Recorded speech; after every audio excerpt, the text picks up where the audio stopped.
warahmatullahi wabarakatuh. Hai Smabel Fellas. Kembali lagi dengan Smabel Podcast episode 16. Betul, hari ini kita bakal membahas tentang materi kepemimpinan yang sudah dijabarkan di LDKH pada hari ini bersama Bapak Mayor Infanteri Imam Bukhari. Ya. Sebelum kita masuk ke sesi selanjutnya, kita mau perkenalan dulu nih yang buat hostnya. Ya betul. Perkenalkan, nama saya Zalika Lafatunisa Fajar Putri. Dan aku Kalista Naila Syaiful, kalian bisa panggil aku Naila. Dan saya Rasedrian Nataska Putra, dan kalian boleh panggil saya Aska. Tuh. Udah pada kenal belum nih sama narasumbernya? Ya, kalau yang angkatan 48 kayaknya udah ya. Tuh, mungkin Bapak bisa perkenalan. Perkenalan Iya, Pak. Terima kasih. Assalamualaikum warahmatullahi wabarakatuh. Waalaikumsalam. Selamat pagi semuanya. Jadi alhamdulillah saya selesai mengisi kegiatan materi kepemimpinan tentunya di kegiatan LDKA ya, Iya. SMP 115. Nama saya Mayor Infanteri Imam Bukhari. Saya sehari-hari berdinas sebagai Komandan Batalion 14 Grup 1 Kopassus yang berada di Bogor. Ya, begitu adik-adik. Sebelum kita masuk ke pertanyaan nih Pak, gimana perasaan Bapak diundang ke Smabel Podcast? Iya. Ya, perasaan saya senang dan bangga tentunya. Kita ketahui bersama bahwa SMP Smabel ini 115 ini kan salah satu SMP terbaik ya di wilayah Jakarta.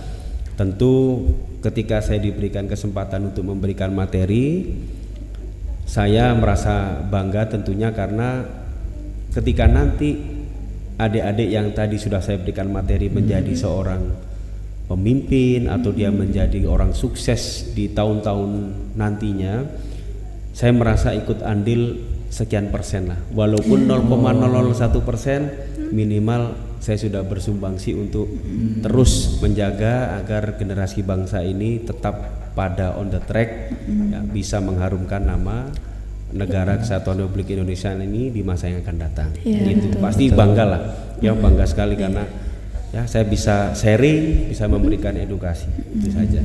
Yang pasti juga Bapak sebagai Bapak Mayor pun bangga ya bisa memberi materi Smabel. Apalagi kepada generasi yang kayak kita bakal jadi penerus bangsa. Ya, betul. Ya, kan ini belum banyak yang tahu nih Pak, gimana sih Bapak bisa jadi sesukses ini? Mungkin Bapak bisa cerita-cerita, sharing gitu, perjalanan hidup Bapak gitu. Ya, sebenarnya kesuksesan itu semua orang punya standar dan tolak ukur yang berbeda-beda. Kalau saya sendiri memaknai kehidupan saya saat ini, alhamdulillah saya ya, bisa melampaui apa yang telah diperoleh orang tua saya dulu. Ya, sudah bisa mewujudkan apa keinginan orang tua saya dulu. Dulu saya tinggal dan besar di Kota Malang, tepatnya di daerah Samaan, dan kedua orang tua saya itu namanya Abdul Salam dan Siti Khotijah, memang berprofesi sebagai tukang becak bapak saya, dan ibu saya tidak bekerja. Maka saya mempunyai tekad untuk selalu suatu saat nanti saya harus lebih baik dari kedua orang tua saya. Makanya masa kecil ya saya belajar dengan tekun, belajar dengan baik dan maksimal mungkin, sehingga pada saat saya mengenyam pendidikan SD negeri di Rampal Celaket, kemudian SMP di SMP 5, alhamdulillah bisa memberikan yang terbaik. Kemudian sekolah di SMA Taruna Nusantara, dan setelah SMA Taruna Nusantara ya saya memutuskan untuk bergabung dengan Tentara Nasional Indonesia Angkatan Darat.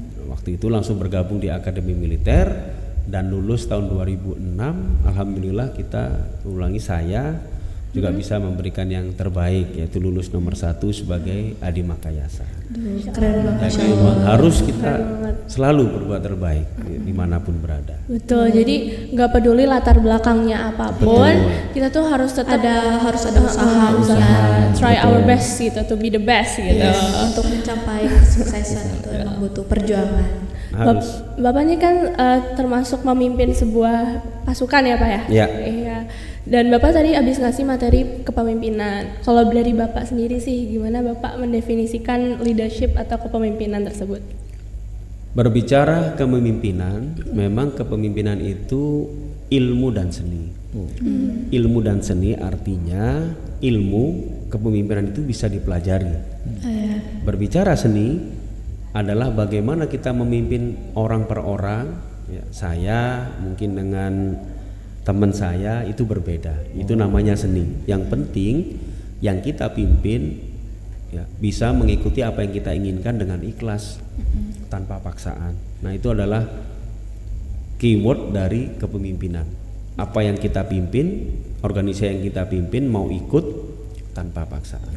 Maka saat ini yang paling bagus untuk memimpin adalah lead by the example. Artinya kita memerintahkan kepada anggota kita atau yang berada di bawah kita, ya kita harus mampu melaksanakan dulu. Jangan kita mengeluarkan statement atau mengharuskan kepada bawahan kita, tetapi kita tidak bisa mengerjakan. Saat itu juga kita akan dibilang, wah ini jargoni, wah bapak ini tidak konsisten, tidak komitmen, dan saat itu jugalah kepercayaan anggota akan hilang saat itu juga. Dan kita harus pandai bahwa yang kita pimpin kepala sama hitam, tetapi pola pikir dan permasalahan masing-masing berbeda. Bagaimana kita bisa dekat? Ya kita harus berbaur sama mereka. Sekalipun kalau dalam militer itu kan pangkat ya, ada perwira, tamang. Tapi kita kalau melihat itu, ya kita tidak akan dapat permasalahan. Tapi kalau kita mendowngradekan itu, artinya ya kita masuk ke kehidupan anggota, kita berbaur, kita mengerti, mengayomi, ya, kita akan mendapatkan feedback yang baik. Artinya permasalahan anggota akan terus kita dapatkan dan organisasi akan berjalan dengan sehat. Gitu. Jadi nggak cuman pangkat, tapi kita juga harus jadi pemimpin ya Pak. Ya betul, harus begitu. Berarti kalau kayak gini kan Bapak kan sebagai seorang pemimpin di pasukan Bapak, bagaimana Bapak bisa menggambarkan gaya kepemimpinan Bapak dalam tersebut? Seperti yang saya sampaikan di awal tadi, kan kepemimpinan itu seni ya. Nah sekarang saya akan mengeksplor apa yang seni saya lakukan. Betul, gaya kepemimpinan dulu Bapak. Pada saat saya kan, kita dalam militer itu tidak langsung menjadi komandan, komandan batalion maksudnya. Kita akan dimulai dari level yang paling bawah. Lulus akmil itu letnan 2. Artinya komandan peleton. Komandan peleton itu anggotanya kurang lebih 30, ada yang 37. Nanti naik lagi komandan kompi dan seterusnya. Maka lesson learned yang paling bagus adalah ketika kita berada di level bawah, sering berbicara dengan anggota, ya kita tahu apa sih keinginan anggota itu sebenarnya. Ya pada saat danki sama juga, oh keinginan anggota itu begini. Nah waktu itu kita belum punyai kekuatan, kebijakan tentunya, tapi kita bisa memfasilitasi setingkat danton, danki. Nah pada saat saya menjadi komandan inilah dulu yang pernah saya sampaikan oleh anggota, yang dulu pernah disampaikan saya pada saat saya remaja letnan 2, saya rekam, saya aplikasikan pada saat jadi komandan. Yaitu harus berada di tengah-tengah anggotanya, memperhatikan kesejahteraan anggotanya, kemudian permasalahan anggota kita bantu semaksimal mungkin. Bukan kita marah tapi tidak ada solusi. Itu tidak baik. Marah boleh, tetapi harus ada batasannya, ada solusinya, solusi atau jalan keluarnya. Way outnya itu apa, sehingga anggota ketika ada permasalahan merasa terbantu, bukan merasa terbebani. Kalau kita marah-marah nggak ada solusi, terus mau curhat ke siapa kan gitu? Gimana juga ya Pak Komandan? Kita harus bisa jadi teman, jadi bapak, jadi Teman. pemimpin, jadi guru, ya kita harus menyesuaikan itu semua. Berarti tanggung jawabnya juga cukup besar Iya, ya Pak? Ya Iya, pasti, iya. karena Sorry. kalau di pemimpin kan kita bukan memimpin 1-2 orang. dalam arti bapaknya saja, tetapi ada istrinya, tetapi ada anak-anaknya. Jadi semua itu harus kita perhatikan, kita sentuh lah, gitu. Ya. Berarti kalau selama Bapak memimpin itu kan pastinya Bapak pernah dong membuat suatu keputusan. Nah, bagaimana cara Bapak memastikan bahwa keputusan tersebut itu adil dan dapat dipertimbangkan oleh anggota Bapak sendiri? Itu adalah pertanyaan yang bagus. Ya, terkadang kalau kita tidak dingin dalam mengambil suatu keputusan akan berdampak lebih besar. Dampaknya bukan hanya terhadap saya, pasti terhadap satuan, terhadap anggota dan keluarganya. Maka langkah-langkah dalam suatu mengambil keputusan yang baik, ketika kita dihadapkan permasalahan, yang pertama kita harus betul-betul mengumpulkan keterangan, data dan fakta sebanyak-banyaknya. Jadi kalau ada permasalahan yang mengadu salah satu pihak, kita tidak boleh percaya pihak itu saja. Kita panggil pihak yang lain, kita kumpulkan semua data dan fakta, informasi yang terkait dengan permasalahan yang sedang kita hadapi. Betul. Setelah itu kita dapatkan, maka langkah yang kedua ya kita harus menganalisa, ya, menganalisa data dan fakta itu. Kita libatkan perwira-perwira untuk kita memberikan masukan, saran, kemudian bagaimana kondisi real di lapangan. Dan yang ketiga tentu setelah kita dapatkan data fakta, menganalisa, ketika mengambil keputusan maka keuntungannya, kerugiannya apa. Kita tidak boleh mengambil keputusan itu hanya satu, maka kita harus ada cara-cara bertindak. Artinya kalau saya keputusan A, keuntungannya apa, kerugiannya apa. Keputusan B, kerugiannya apa, keuntungannya apa. Keputusan C apa, kita timbang mana yang lebih banyak keuntungan, itu kita ambil. Dan yang paling terakhir setelah 3 itu kita lakukan, jangan lupa untuk melibatkan Tuhan dalam sebelum mengambil kita keputusan.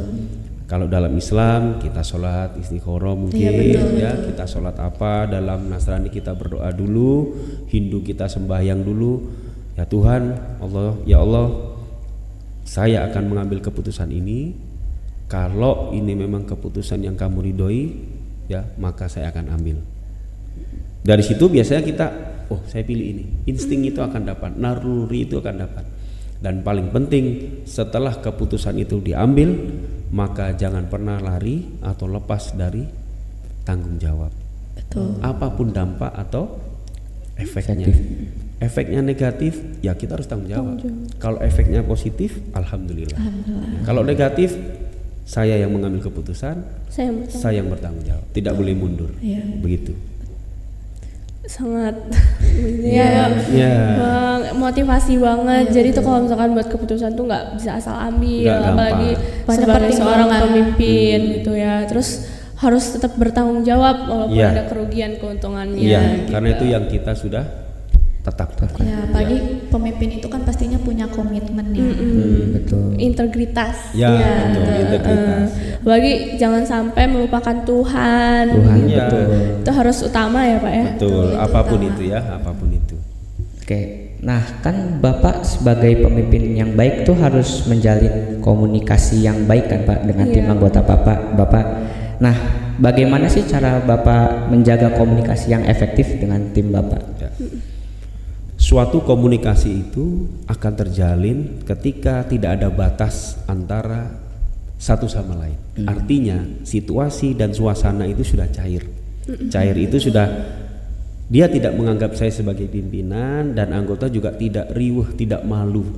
Ketika batasan itu sudah dihilangkan, maka kita akan dengan mudah berkomunikasi. Lalu bagaimana cara kita menghilangkan skat dalam militer dengan pangkat yang jelas ya? Iya, susah. Kan ada mayor, ada letnan, ada bintara, ada tamtama. Bagaimana kita caranya menghilangkan skat itu? Ya kita harus membaur. Ya, yakini bahwa pangkat dan jabatan itu titipan dari Tuhan. Kalau kita membawa pangkat dan jabatan itu kemana-mana, maka skat itu akan tetap ada.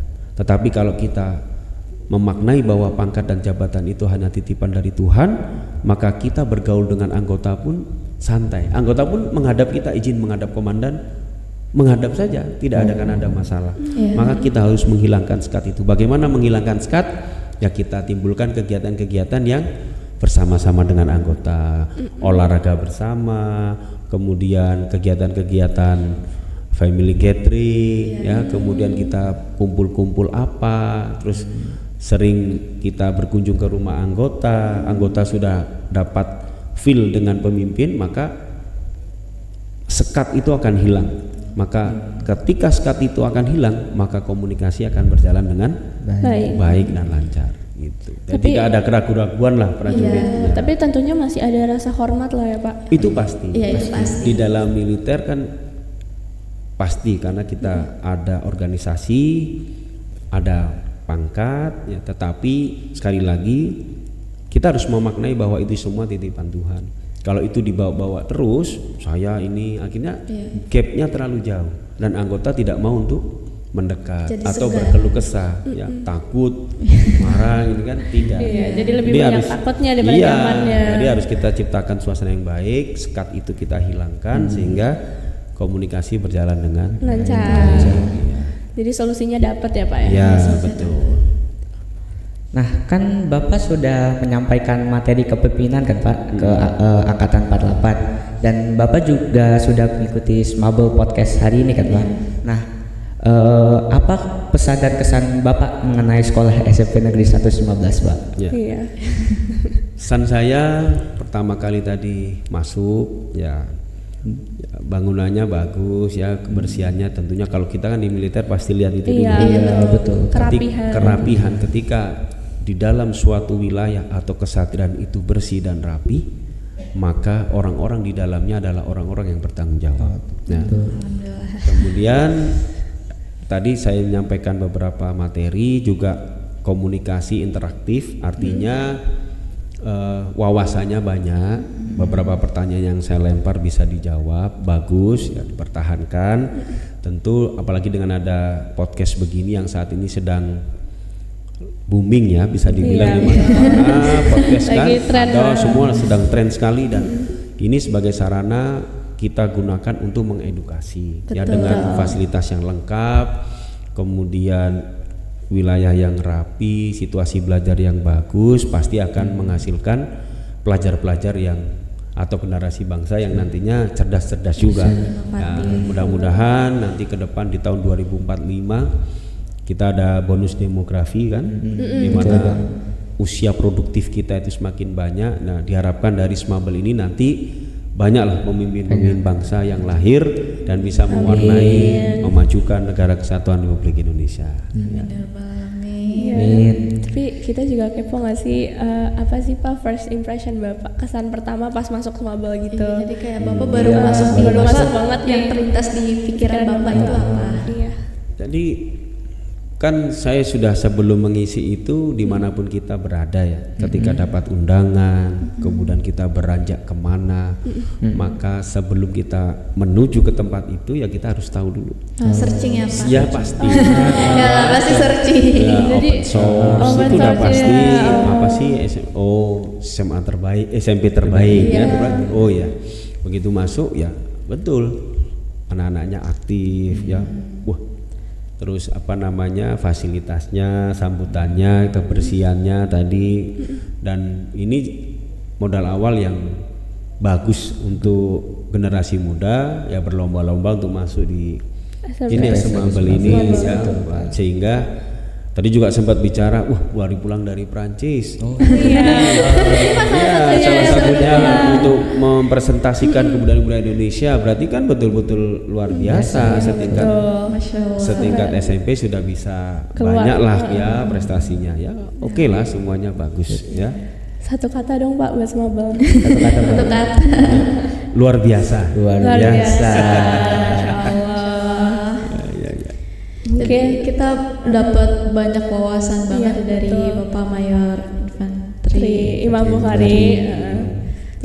Dari materi LDKA juga kita kan juga dengerin ya sebagai itu banyak yang kayak nonton nonton video-video Iya, kepemimpinan dari film-film. Jadi banyak banget yang terhibur, terus juga nggak bosan. Gak bosan banget sih. Jadi harus nanti pesan juga adik-adik juga harus bisa melihat, berbicara, berlatih, dan podcast ini salah satu sarana yang baik. Ketika saya teringat ya, ketika kamu berbicara sesungguhnya kamu mempresentasikan ke dunia apa yang ada di dalam otakmu. Nah itu harus dipedomani. Jadi kalau adik-adik nanti bisa berbicara ke depan, isi apa yang disampaikan itu berisi, sesungguhnya Anda mempresentasikan diri Anda di depan dunia, di depan saudara yang khalayak ramai, dan itu akan orang langsung menilai. Oh, anak ini berisi, orang ini berisi. Nah, maka terus kembangkan percaya diri ya dalam menyampaikan suatu gagasan atau pendapat. Ya tadi saya apresiasi beberapa orang yang berani menyampaikan walaupun salah. Namanya kalau kita belajar pasti ada salah. Iya. Jadi jangan daripada kita aduh nyesel kok saya tidak menjawab tadi. Padahal dalam pikiran dia sama dengan yang disampaikan teman-temannya kan. Nah itu pentingnya kita berani menyampaikan. Kepercayaan Percaya diri ya. diri. Percaya diri, harus percaya diri, sehingga ya itu tadi kita harus bisa melihat, oh ini audiensnya kelas 1 SMP, berarti kalau kita diisi dengan kata-kata slide doang akan bosan. Betul. Ya, betul. Harus ada video-video yang lebih lebih remaja. menghibur ya. iya Yang begitu. menangkap perhatiannya. Iya, betul. Kayaknya udah cukup ya Pak Iya, bicara. terima kasih. Udah banyak banget Iya, dapat kita udah terlalu wawasan. sama Bapak ya. Sebelumnya terima kasih banyak loh Pak udah mau Udah meluangkan mau- waktu ke Smabel. Iya. Mungkin sebelum kita tutup ada slogan dulu ya, Iya, Stella ya. jadi sebelum kita tutup ya, Iya. boleh dijelasin? Aku nih yang ngeliatin. Oke. Jadi Smabel Podcast ini punya slogan Pak sebelum menutup, yaitu kalau misalkan nanti bilangnya Smabel Podcast, jawabannya One voice, countless insight. One voice, Countless insight. countless insight. Iya, Jadi artinya Artinya tuh dengan satu suara itu kita dapat banyak wawasan. Ya, Iya. ya, oke. Bapak Ya, udah, ya, langsung dulu. aja. Langsung aja. Ya, Oke. Oke ya. Oke, Smabel Podcast, One Voice, Countless Insight. Ya terima kasih. Terima kasih Terima kasih banyak ya Pak banyak. atas waktunya. Jangan lupa like, comment, share, and subscribe. Dadah semuanya. Dadah.